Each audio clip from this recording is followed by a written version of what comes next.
Hello बच्चों, welcome back to my YouTube channel LTR GK study पे आप सभी का स्वागत है। दोस्तों, आज बात करेंगे सामाजिक विज्ञान का इतिहास। किस पर? सामाजिक विज्ञान का इतिहास बात करेंगे, जिसमें हमारा फर्स्ट चैप्टर था क्लास 7 का हजार वर्षों के दौरान हुए परिवर्तनों की पड़ताल, जांच पड़ताल के बारे में विस्तार से इस वीडियो में कवर करने वाले हैं। तो यह हमारा सेकेंड पार्ट है बच्चों। जो फर्स्ट पार्ट आप नहीं देखे हैं, आपको डिस्क्रिप्शन में लिंक मिल जाएगा। आप वहां से जाकर के हमारे फर्स्ट पार्ट को देख लेंगे, ताकि आपको सेकेंड पार्ट में ज़्यादा क्लियरिटी आ सके। तो दोस्तों चलिए, बिना टाइम वेस्ट किए वीडियो को स्टार्ट करते हैं। तो वीडियो को टक टक के लगा के अंत तक अवश्य देखिएगा, है ना। यहाँ तक हम लोग बात कर चुके थे, इसमें बहुत सारे पॉइंट बात कर चुके थे, यहाँ तक पूरा हो गया था।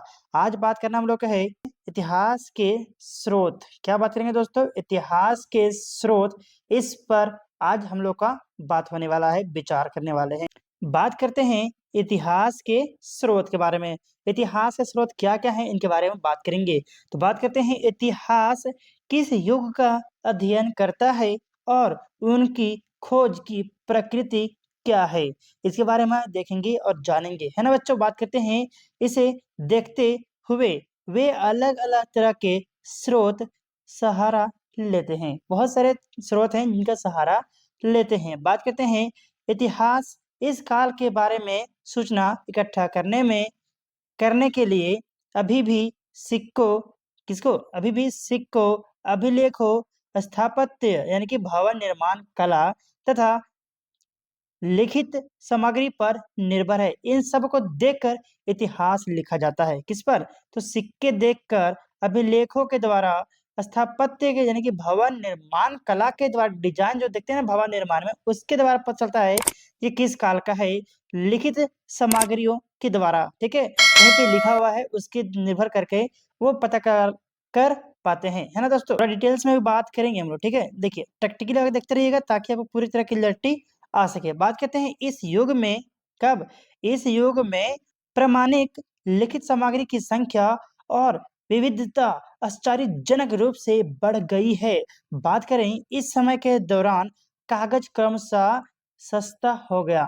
जब शुरुआत थी उस समय तो कागज सस्ता थी ना, सस्ता हो गया और बड़े पैमाने पर उपलब्ध भी होने लगा। बहुत ज्यादा मात्रा में मिलने भी लगा। क्या चीज? कागज। बात करें लोग धर्म ग्रंथ, शासकों के वृत्तांत, स्रोतों, संतों के लेखन तथा देश अर्जित अदालतों के दस्तावेज, हिसाब और तथा करों के खाते आदि लिखने में इसका उपयोग किया जाता था। कहाँ कागज का उपयोग किया जाता था, इसके बारे में बात करें तो धर्म ग्रंथों में, फिर से दोहरा रहे हैं, रिपीट कर रहे हैं समझाने के लिए, ठीक है। धर्म ग्रंथों में, शासकों के वृत्तांत में, संतों में लेखने और उपदेश देने में, ठीक है, और अर्जियां, अदालतों के दस्तावेज, हिसाब करने में, ये सब कागज का इस्तेमाल किया करते थे। बात करें धनी व्यक्ति की, धनी व्यक्ति, शासक, जन, मठ तथा मंदिर पांडुलिपियां एकत्रित करते थे। लिपिक या नकल विश हाथ से ही पांडुलिपियों की प्रकृति बनाते थे। याद रखिएगा, हाथ से ही प्रकृति बनाते थे। किसकी? पांडुलिपियों की, है ना दोस्तों। चलिए आगे बात करते हैं। अभी हम लोग देखिए विस्तार से बात करेंगे थोड़ी सी। देखिए आपको दिखाएंगे शो करके, ये देखिए हाथ से लिपिक लिख रहा है ना। देखिए तस्वीर दिखा रहे हैं आपको। अब बात करें इस पांडुलिपियों की, तो पुस्तकालय तथा अभिलेखों में रखा जाता है। बात करें इन पांडुलिपियों तथा दस्तावेजों के इतिहासकारों को बहुत सारी विस्तृत जानकारी मिलती है, मगर साथ ही इनका उपयोग कठिन है ना दोस्तों। पांडुलिपियां क्या होती है, थोड़ी चर्चा कर लेते हैं। आप लोगों को शायद समझ में ना आए तो इसके बारे में पहले चर्चा करते हैं और अभिलेख के बारे में चर्चा करते हैं, ठीक है। बात करें पांडुलिपि उसको कहते हैं जो भोजपत्र में लिखा हो, यानी कि ताड़पत्र में लिखा हो। तो ताड़पत्र क्या होता है? यानी कि ताड़ का पेड़ जो पत्ता है उन पे लिखा हो तो उसको भोजपत्र या ताड़पत्र कहते हैं। उसमें ही पांडुलिपियां लिखा जाता है। और अभिलेख जिसमें क्या होता है, उत्कीर्ण किया जाता है, कटिंग कटिंग करके, जैसे ठोस चीजों पे उत्कीर्ण करके अगर डिजाइन करेंगे, लिखेंगे, तो उसको बोलते हैं हम लोग क्या चीज? उसको बोलते हैं अभिलेख। ठीक है दोस्तों, अब बात करते हैं यहाँ पे, अब हम लोग आते हैं नए सामाजिक और राजनीतिक समूह के बारे में चर्चा करते हैं। ठीक है, ध्यान से टकटकी लगाकर देखिएगा। अगर वीडियो अच्छी लगे तो वीडियो को लाइक कीजिएगा, और तो और अगर आप हमारे चैनल में नए हैं तो चैनल को सब्सक्राइब करके बेल आइकन को प्रेस कर लीजिएगा, ताकि आपको ये सब क्लासेस मिलता रहे। दोस्तों, मैं इस तरह क्लासेस देता रहता हूँ। क्लास 6 से लेकर के क्लास 12 की क्लासेस आपको हमारे चैनल में देखने को मिलता है। तो दोस्तों, आप किसी भी क्लास में हैं, किसी भी वर्ग के छात्र हैं, तो आपके लिए ये चैनल काफी महत्वपूर्ण होने वाला है। तो दोस्तों, चलिए अब बात करते हैं नेक्स्ट क्या है। 700 से 1700 के बीच हजारों वर्ष का अध्ययन इतिहासकारों के आगे भारी चुनौती रखता है। किसके? तो हजारों वर्षों के गैप है यहाँ पे, 700 से 1750 आ गया, तो 1000 वर्ष तो गैपिंग तो मिल ही जा रहा है ना। बात करें मुख्यतः रूप से इसलिए कि इन पूरे काल में बड़े पैमाने पर और अनेक तरह के परिवर्तन हुए हैं। जी हाँ, बिल्कुल हुआ है। बात करें इस काल में अलग अलग समय पर नई प्रौद्योगिकी के दर्शन होते हैं। प्रौद्योगिकी के दर्शन होते, प्रौद्योगिकी मिलता है नए नए। ठीक है, जैसे सिंचाई में रहट, सिंचाई में क्या चीज, सिंचाई यानी कि पानी पटाने में रहट आता है। ठीक है, कटाई में खर्च, और युद्ध में आग्नेयास्त्र। ठीक है, जिसको हम लोग क्या बोलते हैं, तो बारूद वाले हथियार को आग्नेयास्त्राओं में रखा गया है, को इस्तेमाल होता है। बात करें इस उपमहाद्वीप में नए तरह का खान पान भी आया। आलू, मक्का, कौन कौन सा, देखिए आलू, मक्का, मिर्च, चाय, कॉफी, ये सब खान पान भी आए इस उपमहाद्वीप में। बात करें, ध्यान रहे कि इन तमाम परिवर्तनों, नई प्रौद्योगिकी और फसल उन लोगों का साथ आ जाएं जो विचार लेकर के आए थे, जो विचार लेकर के आए थे। ठीक है, परिणाम स्वरूप यह काल आर्थिक, राजनीतिक, सामाजिक और सांस्कृतिक परिवर्तन का भी काल रहा। यहाँ पर बहुत सारे चेंजिंग हुए, किस किस पार्ट पर, तो आर्थिक क्षेत्र पर, राजनीतिक क्षेत्र पर, और तो और सामाजिक और सांस्कृतिक क्षेत्र भी परिवर्तन यानी कि बदलाव हुए। दोस्तों, अब बात करेंगे नेक्स्ट पॉइंट पर, है ना। देखिए, अगर मजा आ रहा है तो वीडियो को लाइक कर देना है, अगर आप हमारे चैनल में हैं तो चैनल को सब्सक्राइब कर लेना है, ताकि आपको इन सब का क्लासेस मिलता रहे, है ना। बात करते हैं इस युग में लोगों की गतिशीलता स्थान से दूसरे स्थान, यानी कि एक स्थान से दूसरे स्थान पर आना जाना भी बहुत बढ़ गया। क्या बढ़ गया? बात करें अवसर की तलाश में लोगों के झुंड दूर दूर की यात्रा करने लगे थे। क्यों? क्यों? खाना पाना मिलने लगा था अब। ठीक है, इस उपमहाद्वीप में अपार संपदा और अपना भाग्य ढकने के लिए अपना संभावनाएं मौजूद थी। दोस्तों, अगर अच्छा लग रहा है तो बिल्कुल बिल्कुल आप लाइक कर सकते हैं, है ना। कोई आपसे फी नहीं, बिल्कुल लाइक मांगा जा रहा है। ठीक है, अभी बात करेंगे हम लोग राजपूत की। किसकी बात करेंगे बच्चों? राजपूत के बारे में बात करेंगे। देखिए, राजपूत क्या होता है इसके बारे में पहले समझते हैं। तो राजपूत का मतलब होता है, तो राज को अगर तोड़ दें तो क्या हो जाएगा, राज प्लस पुत्र। क्या हो जाएगा? राज प्लस पुत्र हो जाएगा, यानी कि राजा का पुत्र, यही होगा। जी हाँ, राजा का पुत्र होगा ना। चलिए अब बात करते हैं, आपको दिखाते हैं इस काल में जिन समुदायों का महत्व हैं बढ़े, उसमें से एक समुदाय था राजपूत, जिनका नाम राजपूत का अर्थ होता है, अर्थात राजा का पुत्र से निकला है। बात करें इसे 8वीं से 14वीं सदी के बीच, कितने, 8वीं से 14वीं सदी के बीच यह नाम आमतौर पर योद्धा के उस समूह के लिए प्रयुक्त होता था जो क्षेत्रीय वर्ग के होने वाले दावा करते थे। क्या करते थे? जो क्षेत्रीय वर्ग थे, उनका दावा करते थे, उनको ही ये नाम दिया गया था राजपूत। ठीक है, चलिए आगे बात करते हैं राजपूत के बारे में ही अभी डिटेल्स चलेंगे। राजपूत शब्द के अंतर्गत केवल राजा का सामंत वर्ग ही नहीं, बल्कि राजा का सामंत वर्ग, यानी राजा का संपत्ति ही नहीं, बल्कि वे सेनापति और सैनिक भी आते थे, सेनापति और सैनिक भी आते थे, जो पूरे उपमहाद्वीप में अलग अलग शासकों की सेनाओं में सेवारत रहते थे।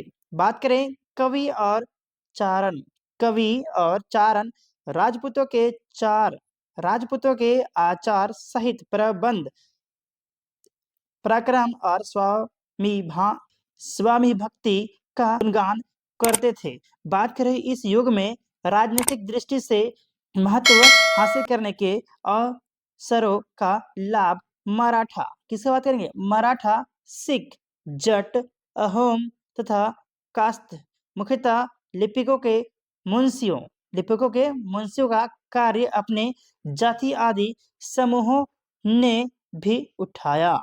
दोस्तों अब बात करेंगे क्षेत्र और साम्राज्य की। यहाँ तक क्लियर? अगर कोई दिक्कत है तो कमेंट में पूछ लेना है, ठीक है दोस्तों। या फिर अगर आप मुझसे डायरेक्टली कॉन्टेक्ट करना चाहते हैं तो आप मुझे इंस्टाग्राम या फेसबुक में फॉलो कर सकते हैं। आप मुझे डायरेक्टली वहाँ से कमेंट में पूछ सकते हैं, ठीक है। और तो और अगर कोई नोट्स भी चाहिए तो आप हमारे टेलीग्राम चैनल को ज्वाइन कर सकते हैं। बात करते हैं दोस्तों इस काल में राज्यों के अंतर्गत कई सारे क्षेत्र आ जाते हैं, जैसे कि दिल्ली के सुल्तान गयासुद्दीन बलबन जिसको 1266 से 1287 की प्रशंसा में एक संस्कृत प्रशस्ति में उसे एक विशाल साम्राज्य का शासक बनाया गया था। किसको? तो गयासुद्दीन बलबन को। कब? तो 1266 में बनाया गया था। इसका कार्यकाल था 1287 तक ये शासक बन पाए थे, ठीक है। तो बात करते हैं कहाँ से कहाँ तक इनकी फैलाव थी, इनके बारे में थोड़ी चर्चा करते हैं। जो पूर्व से कहाँ? पूर्व में बंगाल से लेकर पश्चिम में अफगानिस्तान के गजनी यानी कि गजन तक फैला हुआ था। इसका शासक का पावर था किसका? तो गलसुद्दीन बलबन का, ठीक है। बात करें और जिसमें संपूर्ण दक्षिण भारत भी इसमें शामिल था, ठीक है। जैसे कि गोंड, आंध्र, केरल, कर्नाटक, महाराष्ट्र, गुजरात आदि ये सब शामिल थे, ठीक है। ये सब उन्हीं के अंदर था, ठीक है दोस्तों। बात करें 700 तक कई क्षेत्रों के अपने अपने भौगोलिक आयाम तय हो चुके थे। बात करें इनकी भाषा और संस्कृति विशेषकर स्पष्ट हो गई थी। दोस्तों अब बात करेंगे, यहाँ तक क्लियर? अगर कोई दिक्कत है तो कमेंट में पूछ लो, ठीक है। बात करते हैं पुराने और नए धर्म। कौन कौन से पुराने धर्म थे और कौन कौन से नए धर्म उभरे, इनके बारे में चर्चा करते हैं, ठीक है। हाँ, मजा आ रहा ना? बिल्कुल मजा आएगा। अगर मजा आ रहा है तो वीडियो को लाइक कर देना है, और अगर आप हमारे चैनल में नए हैं तो चैनल को सब्सक्राइब करके बेल आइकन को प्रेस कर लेना है, ताकि आपको ये सारे क्लासेस मिल सके। और तो और दोस्तों के साथ भी शेयर कर देना है, और अपने प्यारा प्यारा सा कमेंट भी कर लेना है। दोस्तों बात करते हैं इतिहास के जिन हजारों वर्षों की पड़ताल कर रहे हैं, उनके दौरान धार्मिक परंपराओं में कई बड़े परिवर्तन आए। दैनिक तत्व में लोगों का आस्था कभी-कभी बिल्कुल ही वैयक्तिक स्तर पर होता है। बात करें मगर आमतौर पर इन आस्था या स्वरूप समूह होता था, जिनके तत्व के सामूहिक आस्था यानी कि यानी धर्म प्रयासा प्राय स्थानीय समुदायों के सामाजिक संसार बदलता गया, वैसे वैसे उनकी आस्थाओं में भी परिवर्तन आता गया, लोगों की आस्थाएं बदलती गई। बात करें आज जिसे हम हिंदू धर्म कहते हैं, उसमें भी इन युग में महत्वपूर्ण बदलाव आए। किसमें? हिंदू धर्म भी बहुत ही महत्वपूर्ण बदलाव आए। बात करें इन परिवर्तनों में भी कुछ थे नए देवी देवताओं को पूजा, राजाओं द्वारा मंदिरों का निर्माण, और समाज में पुरोहित के रूप में ब्राह्मणों का बढ़ावा, महत्व बढ़ी, ठीक है दोस्तों। बात करें बढ़ी सत्ता आदि। चलिए अब बात करते हैं थोड़ी सी सांस्कृतिक के बारे में, ठीक है, याद रखिएगा।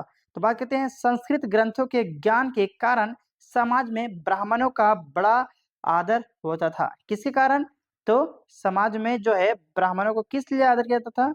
तो संस्कृत ग्रंथों का ज्ञान होने के कारण, ठीक है दोस्तों। बात करें यही युग था जिसमें इसे उपमहाद्वीप में नए नए धर्मों का भी आयाम हुआ। दोस्तों कुरान शरीफ, बात करें मुसलमानों के लिए बेहतर है, सबसे नंबर 1 किताब है।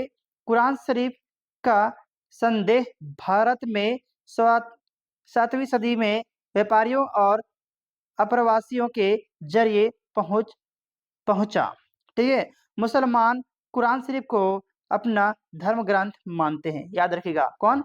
मुसलमान धर्म ग्रंथ किसको मानते हैं? तो कुरान शरीफ को मानते हैं।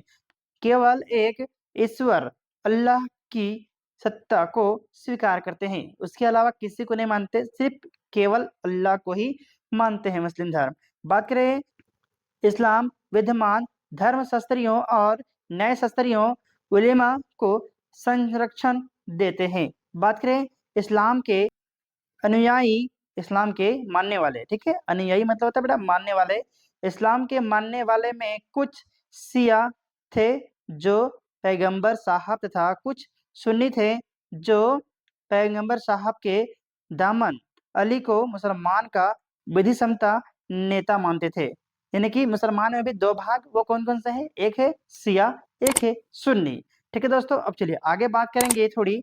इस्लाम के आरंभिक दौर में, इस्लाम के शुरुआती दौर में इस धर्म का नेतृत्व करने वाले खलीफा होते थे। कौन? खलीफा हुआ करते थे उस समय, ठीक है। और आगे भी इनकी परंपरा चलाती रही। इस्लामिक न्याय सिद्धांत के बारे में बात करें तो विशेषकर भारत में हनीफा तथा साफी ऐसे सिद्धांत हैं कि विभिन्न परंपराओं में भी कई महत्वपूर्ण अंतर रहे हैं। बात करें ऐसे ही धर्म सिद्धांतों तक रहस्यवादी विचारों को लेकर विभिन्नताएं देखने को मिलती है। दोस्तों अब बात करें तो समय और इतिहास के कालखंडों पर विचार करते हैं, ठीक है। बात करते हैं इतिहास, समय को लेकर घड़ी और कैलेंडर की तरह नहीं देखते, यानी कि केवल घंटों दिन या वर्षों के बीतने के रूप में ही नहीं देखते, बल्कि कुछ बड़े-बड़े हिस्सों, युगों और कालों में बाँट दिया जाए, तो समय का अध्ययन कुछ आसान हो जाता है। बात करें 19वीं सदी के मध्य में अंग्रेज इतिहासकारों ने भारत के इतिहास को 3 भागों में बाँटा है, ठीक है। पहला है हिंदू, मुस्लिम और ब्रिटिश। ये 3 कालखंडों में बाँटा है किसको? भारत के इतिहास को। ठीक है दोस्तों, अब बात करते हैं इस विभाजन के विचार पर आधारित था कि शासकों का धर्म ही एकमात्र महत्वपूर्ण इतिहास परिवर्तन होता है। अर्थात बात करें अर्थव्यवस्था, समाज और संस्कृति में और कई महत्वपूर्ण बदलाव नहीं आता है। बात करें इस दृष्टिकोणों में इस उपमहाद्वीप की अपार विविधता की सही अपेक्षा हो जाती थी। बात करें दोस्तों इस काल विभाजन को आज बहुत ही इतिहासकार आर्थिक एवं सामाजिक कारकों के आधार पर ही अतीत के विभिन्न कालखंडों की विशेषताएं तय करती है। दोस्तों बात करते हैं थोड़ी सी इस काल के इतिहास को इस काल के इतिहास को प्रायः मध्यकालीन इतिहास कहा जाता है। याद रखिएगा, इसमें आपको कृषक समाजों के विस्तार, क्षेत्रीय सामाजिक राज्यों के उदय, कभी-कभी तो वासियों के नववासियों की कीमत पर ध्यान, धर्मों के रूप में हिंदू धर्म, मुस्लिम धर्म के विकास और यूरोप के व्यापारियों, कंपनियों के आगमन के बारे में और विस्तार से जानकारी मिलेगी। दोस्तों इस तरह से वीडियो पाने के लिए हमें फॉलो करें। अगर वीडियो अच्छी लगी है तो वीडियो को लाइक कर दें, अपने दोस्तों के साथ शेयर और तो और हमें फॉलो जरूर करें। तो दोस्तों आज के लिए इतना ही, ये हमारा चैप्टर कंप्लीट होता है। मिलेंगे नेक्स्ट चैप्टर में नेक्स्ट वीडियो के साथ, तब तक के लिए जय हिंद, वंदे मातरम।